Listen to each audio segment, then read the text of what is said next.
2013 Chevy Silverado. Only blows out hot air, no cold air. Common problem, blend door actuator. Before you go into that, you gotta cross your T's and dot your I's. Do you have coolant? Is your climate control module powered on? Blah, blah, blah, blah, blah, blah. Check fuses.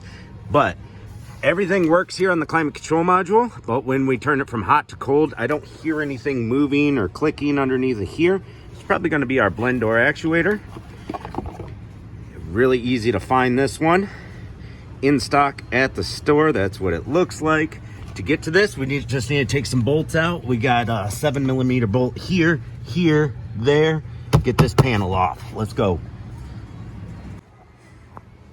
All right, covers off. There was 4 bolts. Here's our blend door actuator, our brand new one. You see this little white thing right here? That's what spins the door. And so we are at all the way hot right now with the key in the on position. Blower motor on 1, so it's not very loud. Car off just so that we don't have the engine noise. Now we're gonna go down with the temperature. And you can watch this guy spin.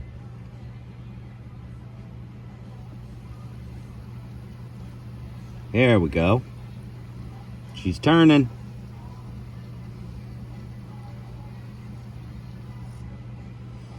All right, and then when it gets all the way down, say we're down at 60. Now let's go back up to heat.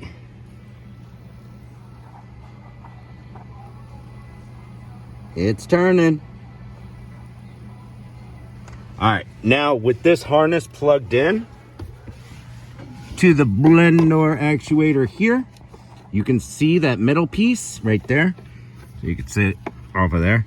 It's not spinning. So we know we got a bad actuator. Wiring harness is good. It's sending the signal, but she's just not turning.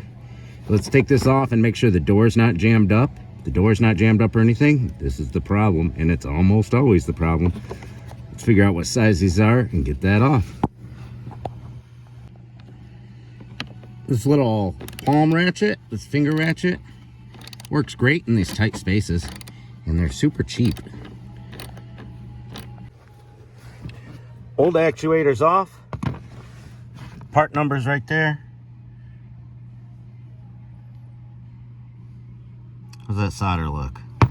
Anyways, here's our door. Get out of my way, wiring harness. Here's our door, and it turns really easy. You can hear it turn.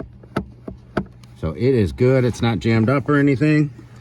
Now we can plug this in to see if it'll spin. And yeah, but our door's good. This isn't spinning. So there we go. Just 2 bolts holding it in, and the size was 5.5mm. So now we just take the new one, plug it in up in there, line that up, put our 2 screws back in. There was only 2 on this one, even though there's 3 holes. And then we confirm that everything works, and that's a repair, guys.